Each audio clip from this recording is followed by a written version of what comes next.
Tonton video ini sampai selesai agar Anda tidak gagal paham. Halo Sobat 651 Safa, kembali lagi bersama dengan kami untuk mengulas fakta-fakta perpolitikan dan juga informasi terkini di tanah air. Tega banget paksaan pemilu 2024 mundur demi jegal Anies jadi presiden. Ketua Umum Jaringan Nasional Milenialis Pusat Muhammad Ramli Rahim menilai wacana penundaan pemilu akibat elektabilitas Anies Baswedan yang terus meningkat. Seminggu yang lalu, sebelum wacana penundaan pemilu 2024 mengemuka, saya bertemu dengan legislator dari Partai G. Beliau mengatakan, elektabilitas Pak Anies luar biasa Pak Ramli, bahkan ada survei yang hasilnya 45% untuk Pak Anies, hanya donaturnya melarangnya mempublikasikan angka itu. BB Ramli melalui keterangan tertulis yang diterima dari redaksi Fajar.co Minggu 27 Februari. Dia mengungkapkan, pergerakan relawan Anies di berbagai daerah memang seperti tak terbendung, terus bergerak dari satu provinsi ke provinsi lain, dari satu kabupaten ke kabupaten lain hingga ke pelosok desa.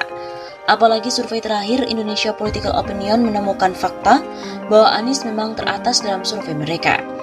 Jika dikerucutkan 5 nama, Anies Baswedan berada di posisi teratas dengan persentase 24,6%. Ucap Dedi dalam diskusi MNC Triwijaya Network Sabtu 26 Februari.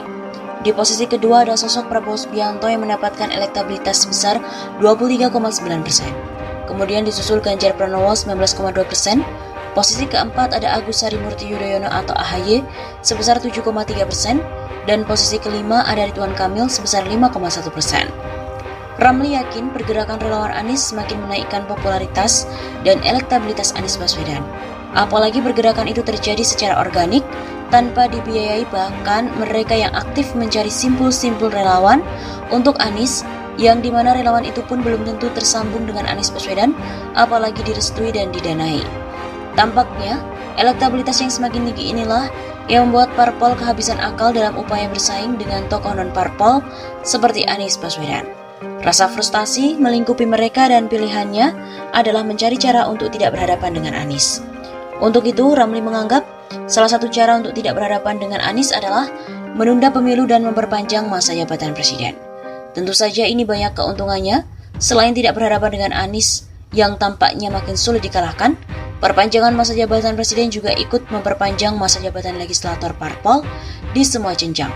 Memperpanjang masa jabatan menteri, bahkan bisa jadi memperpanjang masa jabatan kepala daerah. Keputusan itu tentu saja menguntungkan parpol, apalagi parpol penguasa. Sehingga mendorong isu itu semakin kencang, pasti akan mereka lakukan dengan semangat 45. Para cukong juga pasti senang dengan wacana itu, karena mereka tidak akan berhadapan dengan Anies Baswedan yang jelas menunjukkan keberpihakannya pada rakyat kecil. Dirinya menilai, memberikan kesempatan pada Presiden Jokowi ikut Pilpres ketiga kalinya akan membuat keserakahan parpol tersamarkan. Namun itu tentu saja tidak menguntungkan mereka, apalagi mereka juga khawatir Jokowi tidak akan sanggup mengalahkan Anies di Pilpres 2024.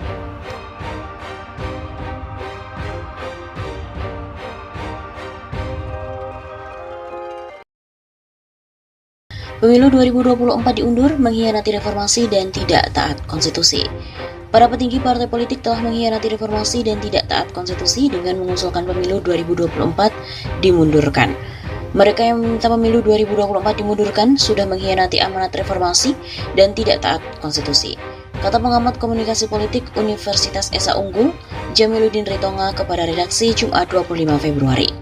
Kata Jamiluddin, para elit parpol yang menginginkan pemilu 2024 diundur untuk menggolkan kehendakan oligarki dan juga pihak-pihak yang haus kekuasaan. Semua pihak yang pro-demokrasi harus menolak pola-pola mobilisasi untuk memperlama kekuasaan. Begitu ungkapnya. Para politisi yang menginginkan pemilu 2024 diundur berdasarkan klaim aspirasi rakyat. Berbekal atas aspirasi rakyat inilah akan dijadikan peluru politik untuk mendesak MPR mengamandemen Undang-Undang Dasar 1945. MPR akan dibuat seolah tidak berdaya menolak kehendak rakyat hasil mobilisasi itu. Pemerintah pun akan dengan santun menyatakan, saya tidak bisa menolak kehendak rakyat, suara Tuhan yang tak sepatutnya ditolak. Kata Jamiluddin, elit parpol mengungkapkan dasar pemilu 2024 diundur atas pertimbangan keberlangsungan ekonomi. Geliat aspirasi dari berbagai elemen masyarakat akan terus didengungkan agar terbentuk pendapat umum bahwa rakyat memang menginginkan pemilu ditunda. Kesan yang ingin dibangun adalah hanya pemerintahan inilah yang dapat menjadikan pertumbuhan ekonomi. Karena itu, sudah seharusnya pemerintahan ini diberi tambahan waktu untuk membenahi ekonomi Indonesia. Begitu pungkasnya. Masyarakat dalam beberapa waktu dikejutkan dengan adanya perkembangan wacana atas usulan yang disampaikan Ketua Umum PKB yang juga Wakil Ketua DPR Muhaimin Iskandar alias Caimin mengenai pengunduran penyelenggaraan pemilu 2024 mendatang yang disampaikan kepada awak media di gedung DPR RI Senayan Jakarta Rabu 23 Februari lusa kemarin. Ada sejumlah hal yang menyebabkan ia mengusulkan mundurnya pemilu. Pertama, akan terjadi pembekuan agresivitas ekonomi saat pemilu berlangsung. Kedua, transisi kekuasaan untuk mengakibatkan ketidakpastian ekonomi sehingga mengganggu momentum pertumbuhan ekonomi. Dan yang ketiga, dikhawatirkan terjadi eksploitasi konflik saat masa pemilu. Oleh karena itu, ia mengusulkan pemilu 2024 ditunda 1 atau 2 tahun. Namun realitasnya wacana itu justru memicu timbulnya fenomena polemik di tengah kehidupan masyarakat, bahkan mengundang munculnya kecurigaan adanya agenda terselubung di balik digulirkannya wacana pemilu 2024 diundur, sehingga mendorong munculnya komentar dari masyarakat. Salah seorang di antaranya adalah Faisal Saleh, pengamat politik, saat dihubungi wartawan melalui telepon genggam Sabtu 26 Februari di Jakarta. Ia mengatakan bahwa dirinya sangat setuju dengan sikap politik yang disampaikan Ketum PDIP terkait dengan usulan perpanjangan masa jabatan presiden. Karena usulan itu bertentangan dengan Undang-Undang 45 yang mencantumkan masa jabatan presiden hanya 2 periode. Ini merupakan amanah reformasi yang harus ditaati, dijaga serta diterapkan secara murni dan konsekuen. Saya sangat setuju dengan sikap beliau. Ada apa kok harus diperpanjang? Kita sudah pengalaman berdemokrasi dan menyelenggarakan pemilu, sehingga tidak perlu diperpanjang masa jabatan periode ini dan juga tidak perlu ada penundaan pemilu. Lebih lanjut, Faisal juga mengungkap dirinya sangat kecewa terhadap partai politik yang ingin memundurkan pemilu dan minta perpanjangan jabatan presiden. Nampaknya mereka itu tidak percaya diri dan meremehkan kemampuan bangsa sendiri. Dan kondisi saat ini tidak lagi gawat, gak ada perang kayak di Ukraina atau bencana dahsyat.